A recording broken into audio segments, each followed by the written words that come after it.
அண்ணா விஜய் அண்ணா வணக்கண்ணா.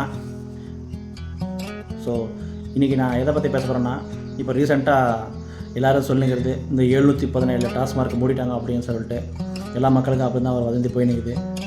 ஸோ நான் இன்றைக்கி கூகுளில் சர்ச் பண்ணி பார்த்தப்போ இந்த 717 கடைகளையும் இன்னும் மூடப்படலை. அதுக்கப்புறமா வந்துட்டு இந்த 717 கடைகளை கரெக்டாக எக்ஸாக்ட் லொக்கேஷன், அதாவது அந்த 500 ரேடியஸ் உள்ளே இருக்குதா இல்லையா அப்படின்னு சொல்லிட்டு இன்னும் அக்யூரேட் கால்குலேஷன் நம்ம இன்னும் போடல.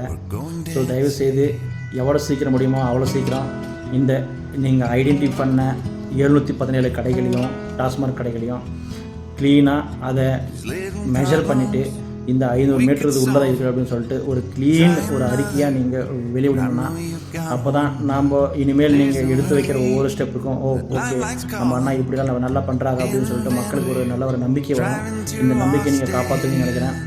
இது ஜஸ்ட்டு வாய் வார்த்தையில் அப்படியே 717 மூடிட்டேன் மூடுறான்னு சொல்கிறத விட க்ளீனாக இந்த 500 மீட்டருக்குள்ளே இருக்குது இல்லை அப்படின்னு சொல்லிட்டு எல்லாத்தையும் க்ளீனாக ஐடென்டிஃபை பண்ணி நீங்கள் இந்த 717 கடையா இல்லை இதுக்கு வந்து இன்னும் கூடவாக இருக்கலாம் இல்லை இன்னும் கொஞ்சம் கம்மியாக இருக்கலாம், இது எக்ஸாக்டாக ஒரு கால்குலேஷன் பண்ணி நீங்கள் இதுக்கு ஒரு ஃபஸ்ட்டு ஸ்டெப் எடுத்து வைக்கணும்னு நினைக்கிறேன். ஏன்னா இப்போ ஸ்கூல் ஸ்டார்ட் ஆக போகுது, ப்ளஸ்ஸு அது இல்லாமல் பஸ் ஸ்டாப்பில் இனிமேல் வந்து போகிறது ஜனங்கள் ஜாஸ்தியாவாங்க. இவங்களுக்கெல்லாம் ஒரு ஸ்டார்டிங்லேருந்தே நம்ம ஒரு இது ஏற்படுத்தி கொடுத்துட்டோம்னா நல்ல ஒரு பேர் வரும்னா. ஸோ நன்றிண்ணா, வணக்கம்.